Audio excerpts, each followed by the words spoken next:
Hello, ladies and gentlemen, to the DualShockers E3 War Room, aka our hotel room. Yeah. Very ritzy, very upscale, just very much DualShockers. Yeah. So, guys, we just came back from Bethesda's E3 2015 special showcase extravaganza. Yeah, more or less. Yep. And we saw some video games. And Ryan, I know you went kind of nuts. I did a little bit. You did not act professional at all. I mean, I kept it professional, but I did maybe cry or die or poop my pants or a little bit inside. Yeah, a little bit. Yeah. There was an audible squeal coming out of that body of yours. It was fall apart. A little bit, yeah. Okay. A little bit. Yeah. Yeah. So we saw some video games. Let's start with Doom. What kind of they came out with a bang. Yeah. I saw a lot of dismemberment, a lot of gore, a lot of heads being twisted this way. Yeah. So the guy's leg was used to kill the demon. Yeah. So there was a lot of pretty crazy body parts being used to kill the person with his own body part. To provide some context, this was the first game they showed at the E3 showcase, which is a new Doom game. So it's just Doom. So it seems like they're going with a new, kind of like a reboot, reimagining, remaster, re-release, whatever you want to call it. But anyway, so it looks cool. Yeah. It's certainly Doom. Yeah, it's very Doom. Yeah, you are a space marine. I mean, what they said was like, you're a space marine on Mars. They're demons from hell. Yep. You have a shotgun. Go to work. You put on your Halo helmet and you just start killing demons. Yeah, I mean that was the first thing I noticed is that the brand new heads-up display and we saw the radial menu. So now when you're switching weapons, time slows down to a crawl while you're switching through your super shotgun, your regular shotgun, your sawed-off shotgun, and then your pulse rifle. And I also noticed that the movement this time around was at its core, it's Quake. You are circle strafing around enemies, except this time you have boosters, so you can kind of like, thrust around. One of the things they said during the show was like vertical movement and all that. So it definitely seems like they're taking more cues from things like Titanfall and Call of Duty Advanced Warfare, where they're adding a little bit more. Like it still feels like even from the demo, it still looks very Doomy. Like you're still circle strafing and all that, like you said. But it also feels like they've added a lot of more maneuverability in the way it's grown up. Basically, yeah. It's evolved. It's combat evolved. And then we also saw about 10 minutes of the campaign. So there was a lot of. I feel like we probably might have seen more because we had that. They showed that first level, which was just kind of a regular, I guess, level inside one of the. I think it was Mars, a space station, a space facility, nondescript kind of space facility overtaken by demons. Yeah. Then they took a break in the middle and they did a little bit of a multiplayer trailer. In the map, and then they guys, you don't remember the name? It's Doom Snap Map. Which is they're allowing for character. They're pretty much throwing out all the character creation tools and saying hey, do you want to make some weird mode with no shields, unlimited horde mode, and a cash shop? Yeah, you can do that. And then they set up this community, the Bethesda Net. Where it's kind of this community site we can go and just hang out and talk about Bethesda games, but you can also, the idea is you're going to be able to switch map. So I make this really cool horde mode map with money, and maybe I want, you could set logic behaviors, and that was the main thing there. It was like, you could set it here, and then right on the fly, you can just see I'm going to put the demon here, and then I'm going to put a bunch of traps here, and then I'm going to this as a spawn point, and then right there, and I thought the demo was really intuitive, where they could show you there, and it's that's not going to work, so back to the drawing board. I think the main thing they showed was that they were saying that it's easy, it's just very things just work the way you want them to, and I think that's the thing is that especially for modes like that is it can be kind of intimidating if you're not someone that's heavily involved in making maps or doing level design, things like that. So I think this is trying to make it a little bit easier so people can just go in and just mess around and make really crazy game modes and maps and things like that. What did you guys think of the actual multiplayer? Because we got to see some. It was very Quake style. Yeah, it was fine. I mean, they basically, because the single player stuff was way more involved versus the multiplayer, which was basically just a quick minute sizzle reel. The big thing I noticed between the multiplayer and the single player stuff was the performance, because during the single player the frame rate was dipping a little bit. Yeah, and you were sitting next to me and you're like, that dipped, right? That dipped. Yeah, it was.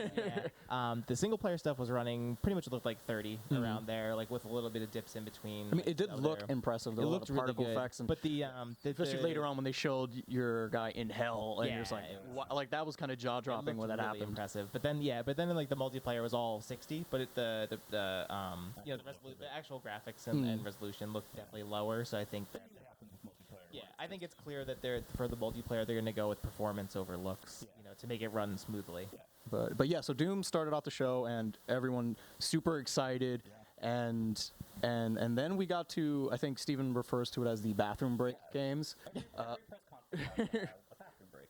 And I think this bathroom break was either the Elder Scrolls Online Yes.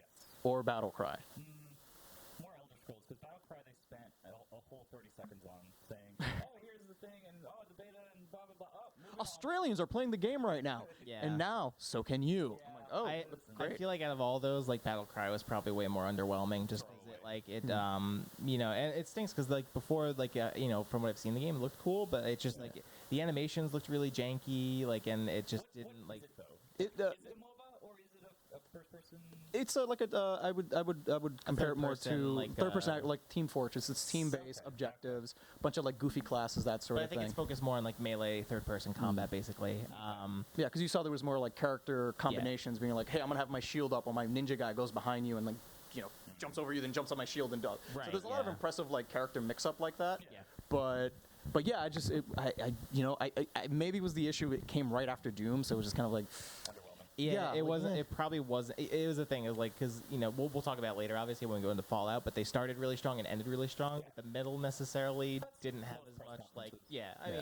and for That Elder is, Scrolls, and for Elder Scrolls, I think we just, hey, here's some new locations you can go to. Yeah, Hearthstone I ripoff. think. What are you talking about? It isn't a completely original card game idea. I'd say between.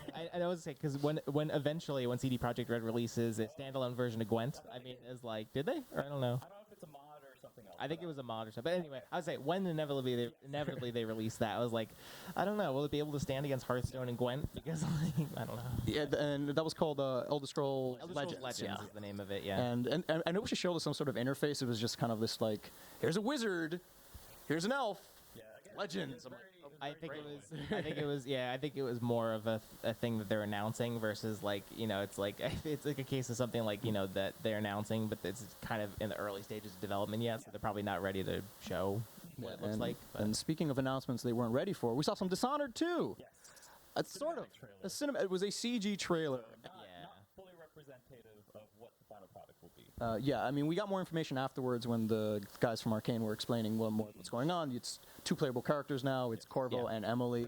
Princess Emily. Yes, from the first game. And Yeah. I was like, I liked the reaction when people saw when her name was revealed, and there was a kind of like a good kind of ovation, like, yeah, right. yeah, it was Powerful cool. girl, It's a let's do nice- it. Yeah, yeah. Because she was like kind of young in the first one, and now Yeah. it's like So it definitely seems like there's going to be a big time gap, like maybe like because obviously in the first game she was pretty young. She was like just a girl. Now she's a lot older. So and that'll also help like the game will make it different, or it'll help it differentiate it more from the first because there's that time gap. So it's like, oh, now we can have more advances in like the technology and stuff and all the stuff that you saw in Dishonored. Yeah, because they showed that one when she's infiltrating this one base, and the base itself was changing. Yeah.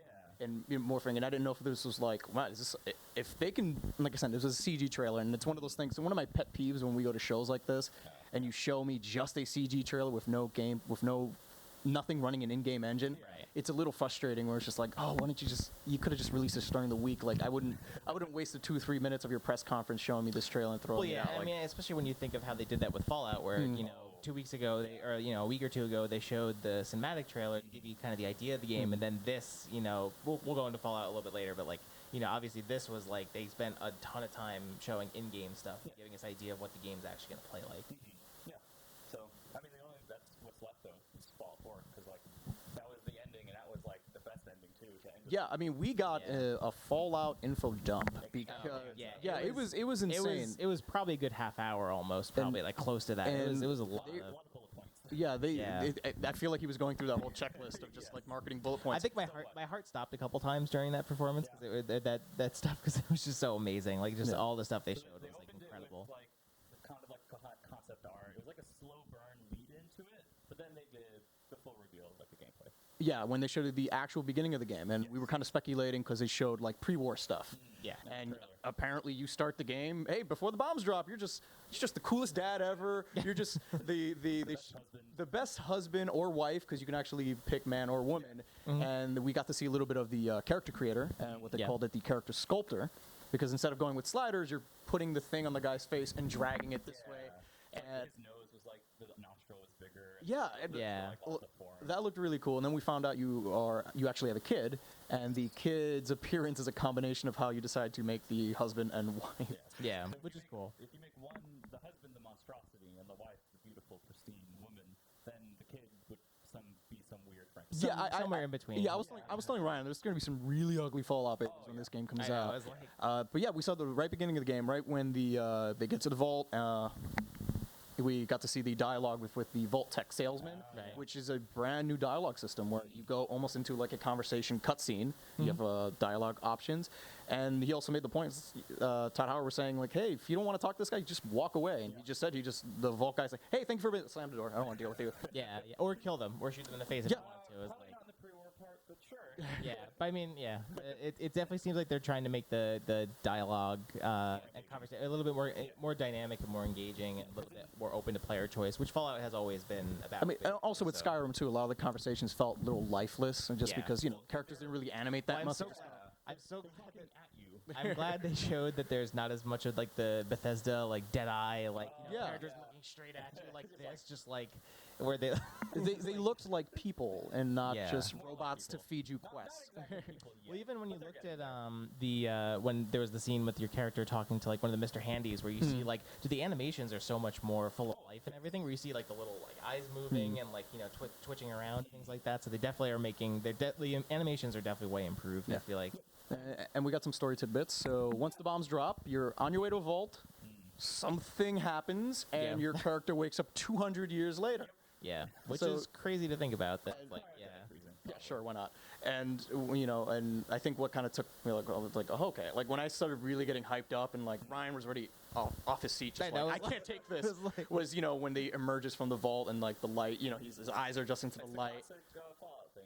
It's very reminiscent of Fallout. I feel like this whole game, from what they showed, is Fallout 3 cranked to 11. Basically, they take like everything that worked about Fallout 3, the best parts of it, and they're just like they're ratcheting it up and making it even better. The maps has changed now, where it's sort of stopping time, slows time. The Yep. dog is very much more involved than he was as dog meat in Fallout 3. We can actually like give him specific commands. Yeah, we saw him like, hey, go get this wrench, and he went, And got he a got it wrench, and and brought it was back. really happy that he did it. And I'm like, oh, I love this And stuff. that wrench will now actually work for you because there's the whole like building settlements, which you Oh have yeah, to even well, buy- that came after they showed us the crafting system where Yeah. you can 700 different variations and add-ons you can do for a weapon. So they showed us the laser pistols. Like this is a base laser pistol, but you can put a sight on it, or you can put a stock on it, Yeah. or you can put some weird other laser on it. Yeah. And then they show you the breakdown where all the junk that you carry throughout the game, and usually in a Fallout game, the junk is just there to be junk or to be decorations for the house you just took over. Yeah. So now everything has some sort of value where it's like,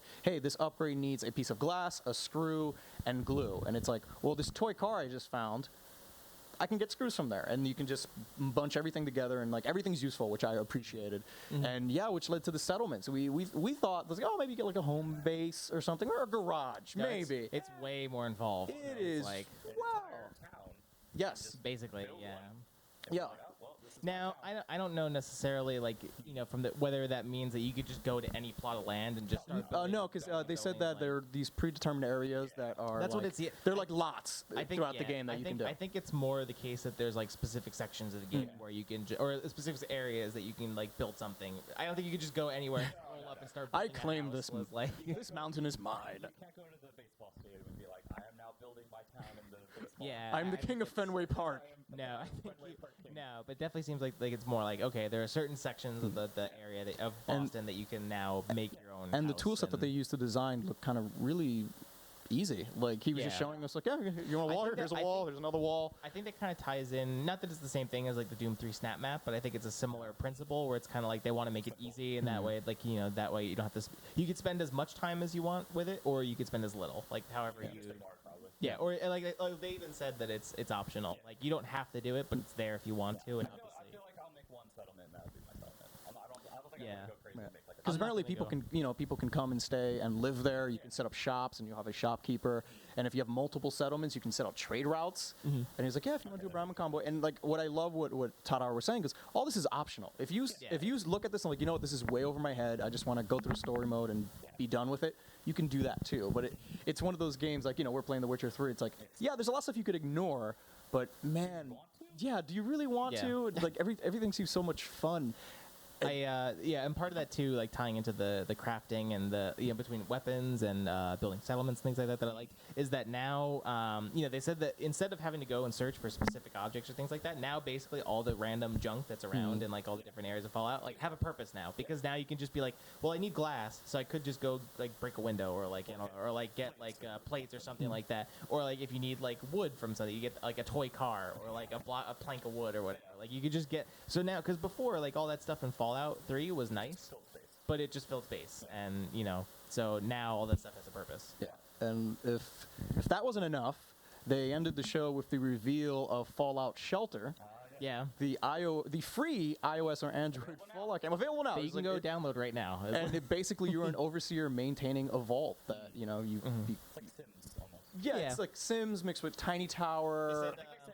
They said Yeah, XCOM. They said FTL. Yeah, too, like stuff like that. there'll be different scenarios that you have to deal with. They basically said this game is kind of a mixture of like all the stuff they like to play on their iPad. Basically, is like except in the Fallout universe. And it's available now on iOS. Yeah, and so who's getting the collector's edition that comes with a functional Pip-Boy? Well, I mean, it's not Me. entirely functional. You need a phone. It's a Pip-Boy base that you slide in your smart. Yeah. It's like, and then there's a Fallout 4 app that you'll download that like makes it into an actual Yes. Pip-Boy. So it's just like It's like Google Cardboard, but way more geeky and nerdy, and like more for me. 'Cause it's Fallout. Yeah, It's yeah. like, well, Yeah, Bethesda reached a new level of crazy.